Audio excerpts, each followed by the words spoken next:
It's 9 at night and I'm never going to sleep. Hi guys, my name's Tamara Chambers and this is Tamara's Never Seen. And today, as promised, I am watching The NeverEnding Story. It seems very dark crystal-y to me, which was pretty and impressive, but just something that didn't interest me. Like, it's not gonna change my world like John Wick did. Wow, Tamara, you have such good taste in movies. Thanks, Tamara, I know. Here we go! Tamara's Never Seen.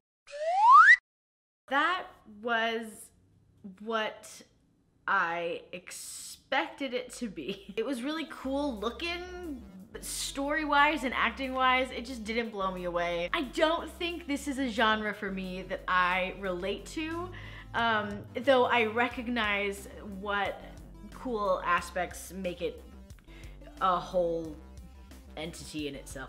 That didn't make any sense. You know what I mean though. It's not my thing. His mom has died and I couldn't pay attention to anything that was happening on screen because the dad was making a breakfast smoothie of orange juice and an egg. Just an egg cracked open.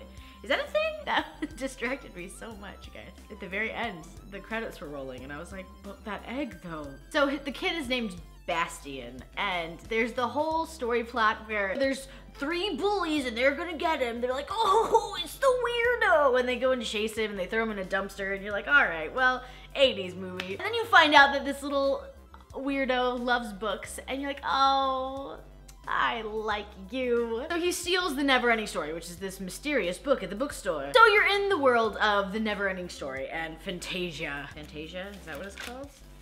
The practical effects in this are incredible. You get introduced to the rock biter. Holy crap, it's so cool. His face looked like the new Snapchat filter. Your mouth is huge. There's a great big snail that reminded me of Ike. And you keep getting introduced to these really incredible, crazy, imaginative creatures. You go to the Empress's castle and there are these giant heads and like these people who have like 3 separate heads, like just crazy cool creatures that if I had seen this as a child, I would have been really scared. I wish that the story was about those creatures versus these like bland young children who weren't interesting to me. Everything was just really predictable too. They're like, the Empress is the only one who can save us. Cue 2 seconds later, the Empress is very sick and cannot save you. So they are like, wow, we've sent for this great warrior and it's Atreyu. And then Atreyu shows up and he's like 5 and not really 5, he's like 8. And they're like really confused, which I mean, that makes sense. He's like, no, I can do it. And so they send Atreyu off to save the entirety of their universe. Atreyu is talking to his horse, Artax, and he's like, oh, you want to eat, it's a good idea. And then you cut back to Bastille, or what is his name? Bastian. Bastille. Bastian, and he's like, no, it's a great idea. The acting is not good, but I wrote down, not excellent at acting, but so cute. I mean, if you got it, flaunt it. Then they're in the sadness swamp and there's this awesome line. They're like, everyone knew that whoever let the sadness overtake him would sink into the swamp. Same! Sadness swamp, no. Then Artax dies, and this is a scene that I've definitely seen. I knew it was coming. I didn't think it was gonna be this early on. I didn't know him at all. He was just a mere horse to me. Artax, no. It didn't make me as sad as everyone painted it out to be. I thought it was gonna be like crying at this scene. Let me tell you, I'm an easy crier in movies. But I do like, and I am intrigued about how dark this movie is. This poor kid is like bawling his eyes out, which he's a way better actor than Bastian is. His horse is like dying in front of him. It is tragic. It just wasn't presented the way I thought it was gonna be presented. But I think my favorite line in the entire movie is fight against the sadness, Artax. Sometimes in movies, animal deaths are so much more impactful than human deaths because they love you unconditionally. They don't judge you. It's just, I mean, it's more sad. It's like in Fallout, when somebody shoots my companion Dogmeat, who's a dog, I get very mad and I yell at them, don't touch my dog. Same thing. I feel like there's the exact same instances.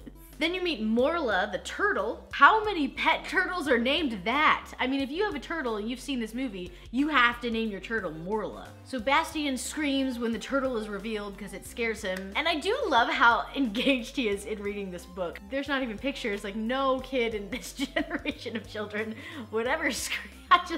It's very 80s. But he screams and they hear him in the NeverEnding Story world. And he goes, "But that's impossible. They couldn't have heard me."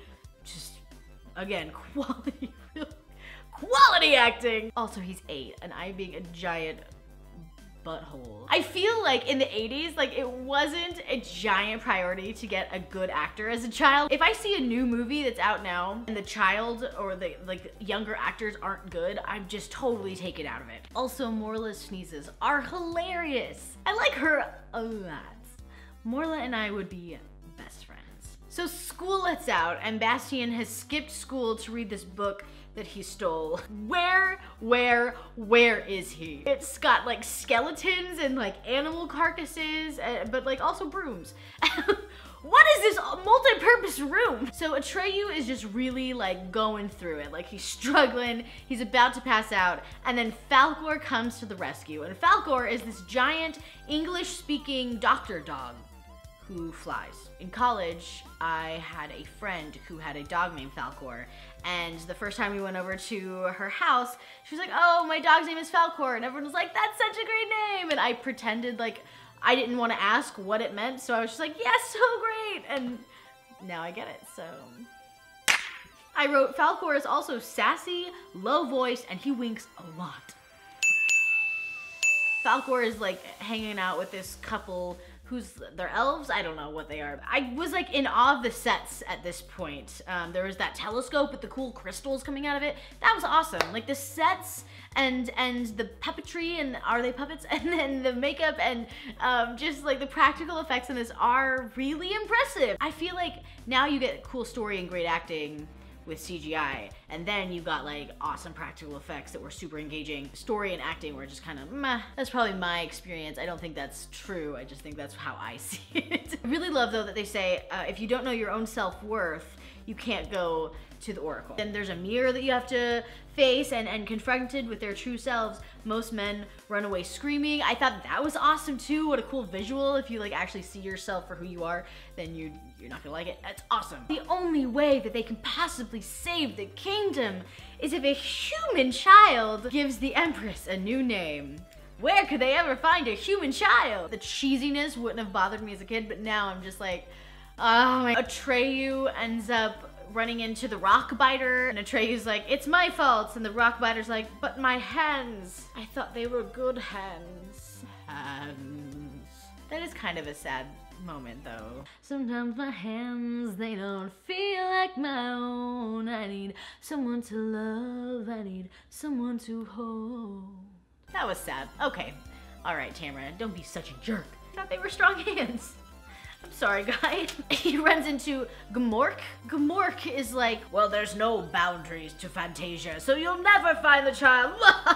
And the kid is like, "How do you know that?" And Gmork is like, "'Cause dum-dum, I just do." And it's just like, how is this boy the hero of this story? He doesn't fight anything. He's not a warrior. His horse just straight up gives up. He's like, "I don't care to be with you anymore. Goodbye." He knows nothing of Fantasia, the place he is from and is trying to save. No credentials, no resume. And all he does is cry and whine. How is this kid the hero of the story? What? I know that Bastien is the hero of the story, but this is the one we're following this kid around. I wrote, I'm all about young heroes, but he isn't helping with anything. So he somehow kills Gmork with a stick or something. Eye roll. They somehow find the Empress, even though all of Fantasia's falling apart. And the Empress is beautiful. She has perfect eyebrows and lips, despite being 6 years old, seemingly. Atreyu and the Empress both look like cover models for trashy romantic novels. So the Empress is like, the human has been with you all along, and all he has to do is realize that he's part of the story of the never-ending story, and call out my new name, and all will be saved. And then all of Fantasia just falls apart and is destroyed, and Bastian finally gets the courage and calls out this name, who's his mother's name, I guess. I didn't actually hear the name, I think he was just yelling. I had subtitles on, and the subtitles were like screaming, but there wasn't a name? Did I just miss it? I think so. It's probably on me. So he then imagines a new Fantasia, and then Falcor's like, anything else? And he's like, hell yeah. And they go and they chase down the 3 bullies. The visual effects, the practical effects were incredible. Falcor, I want him. And I think I'm gonna get a lot of crap for this because everyone loves this movie so much. I don't know. I didn't hate it. I did not love it though. I have no idea what I'm gonna do next week. I'm thinking I'd love to do something animated, so maybe like Spirited Away. Let me know what you think I should do in the comments below. Thank you so much for watching, and I will see you next week. Bye! This is my Falcor. Do you know where Beyond Fantasia is? I have no idea.